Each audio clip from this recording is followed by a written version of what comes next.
સુરત શહેરના ઝોન 4 વિસ્તારમાં 13 તુચકો અર્પણનો કાર્યક્રમ યોજવામાં આવ્યો હતો। ઝોન 4 વિસ્તારમાં આવતા કુલ 6 પોલીસ સ્ટેશનનો સમાવેશ થાય છે। સુરત શહેરના ઝોન 4 વિસ્તારમાં 13 તુચકો અર્પણનો કાર્યક્રમ યોજવામાં આવ્યો છે। ઝોન 4 વિસ્તારમાં આવતા કુલ 6 પોલીસ સ્ટેશનનો સમાવેશ થાય છે। ઝોન 4 દ્વારા આજ રોજ 1.60 કરોડ કરતા વધારે મુદ્દામાલને પરત કરવામાં આવ્યો છે અને કરોડ ચોરીમાં ગયેલા દાગીનાઓ ચોરાઈ ગયેલા હોવાના મોટરસાયકલો કુલ 50 વાહનો પરત કરવામાં આવ્યા છે। 203 મોબાઈલો પરત કરવામાં આવ્યા છે। સુરત પોલીસ દ્વારા દર 3 મહિને 13 તુચકો અર્પણનો કાર્યક્રમનું આયોજન કરવામાં આવે છે।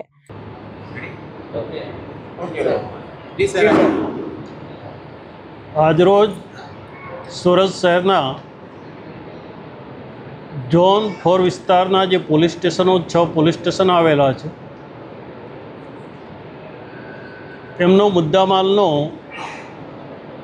13 તુચકો અર્પણનો કાર્યક્રમ રાખવામાં આવેલ।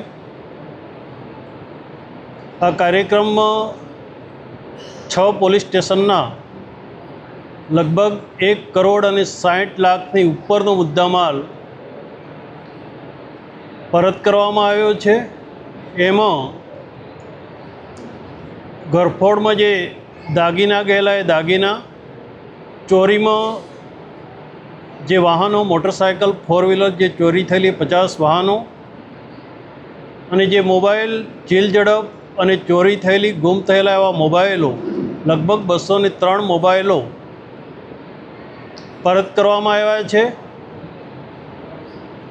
સુરત શહેરમાં અને ઝોન 4માં આ લગાતાર 3 મહિને 13 તુચકો કાર્યક્રમ કરવામાં આવે છે ને એમાં જે અરજદારોનો અથવા ફરિયાદીનો જે મુદ્દામાલ છે ચાલુ કન્ડિશનમાં સમયસર પરત કરવામાં આવે છે।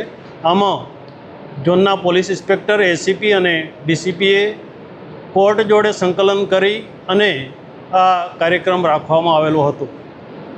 કેટલી અલગ અલગ ફરિયાદોના આધારે રિકવરી કરવામાં આવી? લગભગ 150 થી 300 ફરિયાદોનો મુદ્દામાલ હતો અને એ તમામ ફરિયાદીઓ હાજર છે, એમને મુદ્દામાલ પરત કરવામાં આવ્યો છે। Reporter Arvind Rathod, Janadesh news, Surat.